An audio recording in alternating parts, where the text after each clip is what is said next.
साथियों, ओबीसी समाज के साथ पक्षपात क्यों, सौतेली माँ जैसा व्यवहार जो है वो ओबीसी समाज के साथ क्यों किया जा रहा है? ये सवाल काफी देर से उठ रहे हैं। आज से नहीं, काफी देर से उठ रहे हैं, लेकिन उन लोगों की सुनवाई क्यों नहीं हो रही? वो आज से नहीं, 1993 से इस किन चीजों की डिमांड कर रहे हैं, क्यों डिमांड कर रहे हैं, जो सुना नहीं जा रहा। इस वक्त मैं न्यू प्लाट के विश्वकर्मा मंदिर की लाइब्रेरी में बैठा हुआ, मेरे साथ बलवंत कटारिया जी हैं, उनसे बात करेंगे। सर, बहुत बहुत स्वागत है हमारे प्रोग्राम में। Thank you. कटारिया साहब, ओबीसी समाज 1993 से लगातार मांग कर रहा है कि उन्हें आरक्षण दिया जाए। 27% आरक्षण की मांग हो रही थी, हालांकि अब वो बढ़ चुकी है मांग। और बड़ी सारे मसले मसाइल हैं जो ओबीसी समाज के हैं, जिस पर सरकार कोई भी रही हो वो बात करके। अगर आप भी चाहते हैं कि आरटीआई इंडिया न्यूज़ आप सबकी आवाज़ इसी प्रकार उठाता रहे तो आरटीआई इंडिया न्यूज़ की आर्थिक सहायता करें। हर माह 99 रुपये दे करके आरटीआई इंडिया न्यूज़ की सपोर्ट करें। राजी नहीं है या बात नहीं करना चाहती, इस पर क्या कहना चाहते? देखिए, ऐसा है कि ओबीसी रिजर्वेशन 1993 में मंडल कमीशन के तहत पूरे भारत में लागू हुई। सभी राज्यों में और केंद्रीय शासित प्रदेशों में भी लागू हुई as per directions of honourable supreme court. लेकिन बदकिस्मती है कि जम्मू कश्मीर में लागू नहीं हुई। यही कहा गया कि दफा 370 है और केंद्र का कोई भी कानून डायरेक्टली यहाँ लागू नहीं होता। ओबीसी के लोग इसके लिए संघर्ष करते रहे, बिल्कुल 1993 से आज तक कर रहे हैं। उसमें बहुत सारी सरकारें आई और गई, किसी ने भी इस मसले को गंभीरता से नहीं लिया और सुप्रीम कोर्ट के उस डायरेक्शन को, उस फैसले को नहीं माना। वही स्ट्रगल आज भी चल रही है। आपसे जो बात करने का जो आज मैं कहता हूँ मकसद है, वही है, उसी स्ट्रगल, उसी संघर्ष का पार्ट है जो आज मैं बात करूंगा। जी। अच्छा, मैं ये जानना चाहता हूँ कि 27% जो आरक्षण की मांग आप लोगों ने की, क्या 27% से आप लोगों को जो है वो पूरा लाभ मिलेगा या नहीं मिलेगा, या मांग ज्यादा की थी लेकिन 27 की गई, या कंफ्यूजन था कोई? नहीं, ऐसा नहीं है। आरक्षण जो रिजर्वेशन है वो इन प्रोपोर्शन टू पॉपुलेशन होती है। ये 27% कोई फिक्स ऐसा कुछ नहीं, फिगर नहीं है ये। As per directions of honourable supreme court, reservation जो स्टेट में देनी है वो उतनी देनी है जितनी वहां पे ओबीसी लोगों की पॉपुलेशन है। वो 30 भी हो सकती है, 40 भी हो सकती है और वो 20 भी हो सकती है, 15 भी हो सकती है। जैसे आप अगर इस डेटा को देखेंगे पूरे भारत की सभी स्टेटों में कितनी इम्प्लीमेंटेड है, वो 27 नहीं है फिक्स। बहुत सारों में 27 है, लेकिन किसी में 20 भी है, किसी में 40 है, किसी में 5 भी है। तो जम्मू कश्मीर में जहां तक इसका ताल्लुक है, जम्मू कश्मीर में जो ओबीसी की पॉपुलेशन है वो 32% है एज पर सेंसस ऑफ 1931। तो इसलिए अगर 32% पॉपुलेशन है तो 32% रिजर्वेशन जहां मिलनी चाहिए। तो हम कहते हैं कि चलो 32 नहीं तो 27 का जो एक पॉपुलर फिगर है, चाहे वो ही इम्प्लीमेंट हो जाए, तो होना तो चाहिए। कुछ लोग हैं जो मांग करते हैं इसकी। उन लोगों को मांग करते देखा गया है, तिरंगा रैली निकाली गई, काफ़ी देर तक चली, अब दोबारा से शुरू होने वाली है। लेकिन उसमें जिस तरीके से ओबीसी समाज की पॉपुलेशन है, उस तरीके से लोगों का जमावड़ा या लोगों की भीड़ नहीं दिखी। देखिए सर, ऐसा है कि जब भी किसी सेक्शन का उत्थान करना होता है तो उसके लिए, उत्थान के लिए वो सेक्शन बैकवर्ड है। तो बैकवर्ड है जब वो, तो उसको तो पता ही नहीं अपने हक का, तो कैसे सड़कों पे आएगी? अगर वो सड़कों पे आने के काबिल होती तो रिजर्वेशन की जरूरत ही नहीं थी। वो बैकवर्ड है। और दूसरा ये है कि जब एक देश का सर्वोत्तम जो कोर्ट है, ऑनरेबल सुप्रीम कोर्ट कहता है कि इनको अकॉर्डिंग टू पॉपुलेशन रिजर्वेशन दे दो, तो उसको अगर सरकार नहीं मानती है, सरकार इस चीज का वेट करती है कि ये सड़कों पे आए और अपनी संख्या दिखाएं, तो ये बात तो कोई लॉजिकल नहीं है। शिक्षा में जो विद्यार्थियों के साथ, ओबीसी समाज के विद्यार्थियों के साथ हुआ है, उसे कैसे देख रहे हैं आप? हम ये कहेंगे कि ओबीसी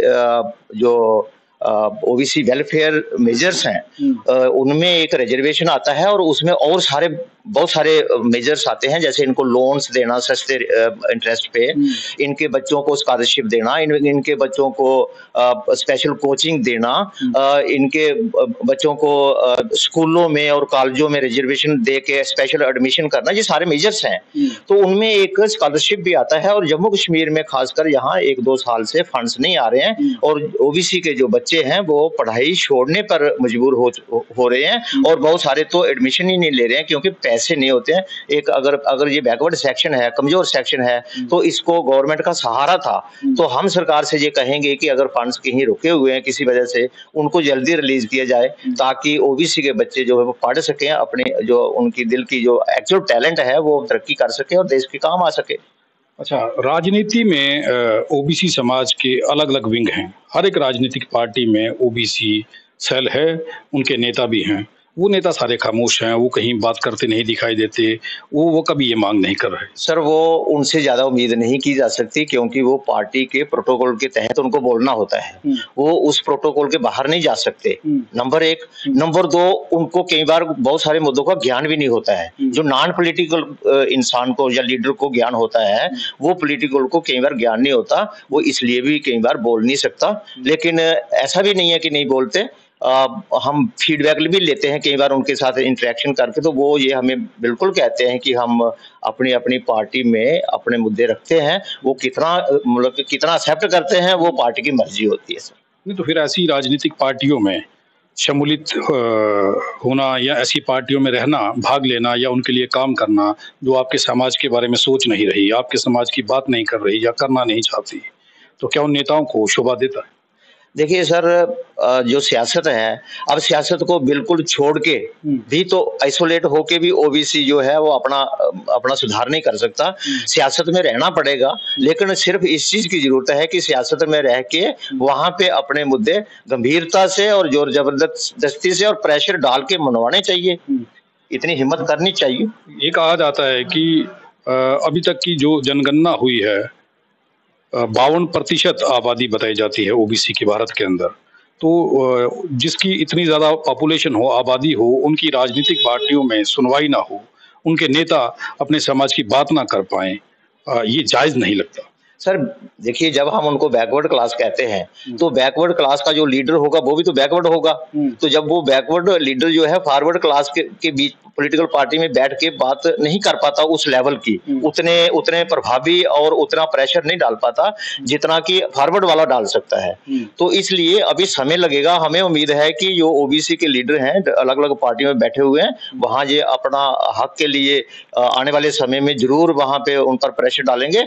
और हम उनको ये बिल्कुल नहीं कहेंगे कि भाई पार्टी छोड़ दो। पार्टी छोड़ना कोई सोल्यूशन नहीं है। पार्टी के अंदर बैठो, वहां प्रेशर डालो, वहां लॉजिक दो। डॉक्टर अम्बेडकर ने इतनी बड़ी लड़ाई लड़ी, उसने कोई हथियार और कुछ नहीं चलाया, उसने लॉजिक दिया। उसने किसी चीज को पेपर पे टेबल पे प्रूव किया कि ये बनता है। तो अंग्रेज सरकार जो थी वो मानती थी। लेकिन बाबा साहब अम्बेडकर ने एक राजनीतिक पार्टी भी तो बनाई थी। सर वो राजनीतिक पार्टी बनाई थी, लेकिन राजनीति और नॉन पॉलिटिकल सिस्टम में चलना और राजनीतिक सिस्टम में चलना ये दो अलग इंटायरली डिफरेंट चीजें हैं। जो नॉन पॉलिटिकल सिस्टम में सक्सेसफुल हो सकता है, जरूरी नहीं है वो पॉलिटिकल सिस्टम में भी सक्सेसफुल हो जाए।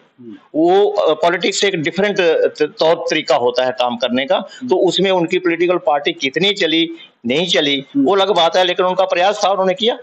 नहीं, उन्होंने तो किया, लेकिन ओबीसी समाज के, मेरा दोबारा से फिर घूम करके वही सवाल है कि इतनी ज़्यादा पॉपुलेशन होने के बाद भारत के अंदर जब भी कोई सरकार बनती है तो उसमें अहम भूमिका रहती है ओबीसी समाज की, चाहे वो भाजपा हो, चाहे वो कांग्रेस हो, कोई भी सरकार हो। लेकिन उसी समाज के साथ जब ऐसा व्यवहार हो, उन लोगों की बात ना सुनी जाए, और आपने कहा कि बैकवर्ड क्लास से आपके नेता हैं, अब तो आप एक अच्छी खासी नौकरी से रिटायर्ड आए हैं, सब पढ़े लिखे हैं, सबको ज्ञान है, या मामला कुछ और है? मैं आपका इशारा समझ रहा हूं कि आप कहते हैं कि अगर 52% अपनी पार्टी बना लें तो किसी दूसरी पार्टी की जरूरत ही नहीं है। और खुद सरकार बना के तो रिजर्वेशन की जरूरत ही नहीं है, फिर तो खुद सारा कुछ खुद करना है, खुद ही देना है, खुद ही लेना है जो करना है। आप ठीक कह रहे हैं, लेकिन 52% अभी ये 52 से भी ज्यादा हो गया होगा, 60% के करीब पॉपुलेशन होगी, लेकिन इनकी जो कास्ट वाइज डिवीजन है वो इनकी यूनिटी के बीच में आ जाती है। और जैसे प्रयास भी हुआ है, अलग पार्टी बनाने के प्रयास हुए हैं, और ये भी मैं आपको बता दूं कि जो मंडल कमीशन लागू किया है तो वो दो मेन स्ट्रीम पार्टियों ने नहीं किया है, वो एक थर्ड फ्रंट था, पॉलिटिकल फ्रंट था, जनता दल और वीपी सिंह उसके प्राइम मिनिस्टर थे, तो उन्होंने इंप्लीमेंट किया हुआ है। यदि मेन स्ट्रीम की दो पार्टियों की सरकार रहती तो शायद मंडल कमीशन आज भी कचरे की टोकरी में होता। तो मंडल कमीशन का अब कोई बेनिफिट आपको मिला है या कोई बेनिफिट मिल रहा है? मंडल कमीशन की रिपोर्ट का आखिर क्या हुआ? मंडल कमीशन की रिपोर्ट देश में लागू हो गई, तो जम्मू कश्मीर में लागू नहीं हुई, तो 30 साल हो गए, तो हम तो वेट कर रहे हैं 30 साल में कितना नुकसान हुआ, एक जनरेशन जो है वो डिप्राइव हो गई। तो अब इम्प्लीमेंट होने का प्रोसेस चल रहा है कि जो ओबीसी का इश्यू है रिजर्वेशन का, वो इम्प्लीमेंट होगा। उसका रिजर्वेशन एक्ट जो है पेश होने वाला था, हुआ नहीं, क्या वजह रही आगे उम्मीद करते हैं। लेकिन मंडल कमीशन जो सेंट्रल गवर्नमेंट जॉब में लागू हुआ है उसका बेनिफिट तो जम्मू कश्मीर के बच्चे ले सकते हैं। अच्छा, ये बताइए, आपको लगता है कि 370 जो है वो खत्म हो चुकी है, अभी नहीं खत्म हुई? एक बड़ा अहम मुद्दा है ये कहा जा रहा है कि ऐसा नहीं है, ये आयुष है, 370 खत्म नहीं हुई। नहीं सर, मैं इंडिविजुअल कैपेसिटी में ये कहूंगा कि 370 जो है एब्रोगेट हुआ, वो हो चुका है, उसमें कोई शक नहीं होना चाहिए। लेकिन सो फार है जो ओबीसी रिजर्वेशन इज कंसर्न्ड, उसका एक्ट वही है जो फारूक अब्दुल्ला के टाइम का है, 2004 का। तो हम ये कहते हैं कि यदि आपने सेंट्रल गवर्नमेंट के 155 के करीब लॉज जो थे वो यहाँ इंप्लीमेंट किए गए, अच्छी बात है। और हम ये कहते हैं कि एक ओबीसी रिजर्वेशन वाला एक्ट भी पुराना क्यों रखा, उसको भी जो केंद्र सरकार वाला है वो ले आते और वो एज पर मंडल कमीशन होता। और हमें रिजर्वेशन का जो क्वांटम है, क्वांटम अलग चीज है और रिजर्वेशन एज पर मंडल कमीशन अलग चीज है। हम ये कहते हैं कि आप हमें रिजर्वेशन एक्ट एज पर मंडल कमीशन लागू करिए यहाँ पे, उसका क्वांटम कितना होगा वो आपका 10 हो, 20 हो, 27 हो, 30 हो, वो कुछ भी हो सकता है, लेकिन वो दोनों चीजें यहाँ पे लागू नहीं हो रही हैं। हमें नुकसान उससे हो रहा है। हम कहते हैं कि जो केंद्रीय लॉ है वो रिजर्वेशन का एक्ट यहाँ लागू होना चाहिए, जो रिजर्वेशन जो फारूक अब्दुल्ला वाला है वो बंद होना चाहिए। अच्छा, आपको ये क्यों लगता है कि ये लागू नहीं किया जा रहा? कोई षड्यंत्र है या कोई प्रोसेस चल रहा है जो लंबा चलेगा, भी टाइम लगेगा? सर कुछ भी नहीं है, ये खाली इच्छा शक्ति की बात है, विल पावर होती है। सरकार की इच्छा शक्ति थी, उन्होंने ईडब्ल्यूएस जो रिजर्वेशन है वो 15 दिन में लागू कर दी, करना चाहिए तो कर दी। अब सरकार इसमें इच्छा शक्ति नहीं दिखा रही है, सीरियसनेस नहीं दिखा रही है, ओबीसी को इग्नोर कर रही है, यही हो सकता है। बाकी कोई षड्यंत्र कोई नहीं है, सिर्फ यही है कि वीक सेक्शन है, कोई एमएलए नहीं है, कोई एमपी नहीं है, कोई पॉलिटिकल प्रेशर नहीं है, इसलिए चल रहा है। तो धीरे धीरे सरकार भी देखेंगे, करेंगे, जब टाइम होगा करेंगे, ऐसे चल रहा है। मतलब जब तक आपका समाज मांग नहीं करेगा, कहने का मतलब ये है, तब तक ये नहीं होगा।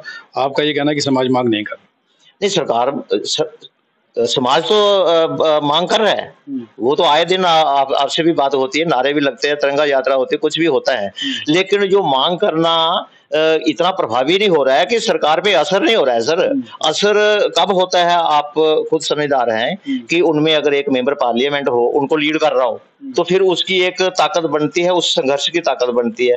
अब अगर 50 लोग 30 लोग कहीं नारे लगा रहे हैं तो सरकार को पूरा ज्ञान होता है कि यार ये इनका एक रूटीन मैटर है, चलता रहेगा। नहीं, ऐसा क्यों नहीं हुआ कि ओबीसी समाज अपना कोई एमपी नहीं बना पाया, विधायक नहीं जिता पाए ज्यादा, ऐसा क्यों? इसमें दोनों चीजें हैं, एक तो ओबीसी समाज जागृत नहीं है, यूनाइटेड नहीं है, और जो दूसरी पार्टियां हैं वो इनके लीडरों को अपने साथ रखती हैं, लेकिन टिकट नहीं देती, बनने नहीं देती। तो जो थोड़ा सा छोटा सा लीडर बनता है वो उधर चला जाता है, तो इधर फिर वही का वही, मतलब जैसे ब्रेन ड्रेन होता है, यहाँ पर मैं कहूँगा लीडरशिप ड्रेन, तो ड्रेन हो जाता है, तो यहाँ फिर सूखे का सूखा रह जाता है। तो उधर जाके वो उनका जब वो उनका बन जाता है, उनकी पार्टी का सिस्टम का पार्ट बन जाता है, फिर उसको वो टिकट नहीं देते, सिंसियरली टिकट नहीं देते। अगर सिंसियरली वो कहें कि ओबीसी का भी एक नुमाइंदा हमको चाहिए, तो टिकट तो दे सकते, देने में क्या प्रॉब्लम। बलवंत सिंह कटारिया ने घुमा फिरा करके जो बात कही है, उस बात को ओबीसी समाज के नेता भी समझ गए होंगे और राजनीतिक पार्टियां भी समझ गई होंगी। अब जो प्लानिंग चल रही है ओबीसी समाज की ओर से। हो सकता है आने वाले दिनों में एक बड़ा आंदोलन हो और अपने आरक्षण के लिए, अपने हकों के लिए ओबीसी समाज सड़कों पर दिखे। अब देखते रहें आरटीआई इंडिया न्यूज़ लोकतंत्र का पहरेदार, ताकि हम दिखा सकें आपको वो खबरें जो नहीं दिखाई जाती या फिर नहीं दिखाना चाहते। धन्यवाद।